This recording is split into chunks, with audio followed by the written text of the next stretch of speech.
رسول اللہ صلی اللہ علیہ وآلہ وسلم نے فرمایا، ایک شخص نے دوسرے شخص سے مکان خریدا اور مکان کے خریدار کو اس مکان میں ایک گڈھا ملا جس میں سونا تھا۔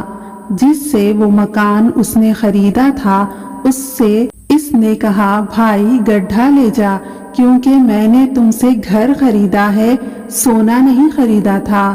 لیکن پہلے مالک نے کہا، میں نے گھر کو ان تمام چیزوں سمیت تمہیں بیچ دیا تھا جو اس کے اندر موجود ہوں۔ یہ دونوں ایک تیسرے شخص کے پاس اپنا مقدمہ لے گئے۔ فیصلہ کرنے والے نے ان سے پوچھا، کیا تمہاری کوئی اولاد ہے؟ اس پر ایک نے کہا کہ میرا ایک لڑکا ہے، اور دوسرے نے کہا کہ میری ایک لڑکی ہے۔ فیصلہ کرنے والے نے ان سے کہا کہ لڑکے کا لڑکی سے نکاح کر دو اور سونا انہی پر خرچ کر دو اور خیرات بھی کر دو۔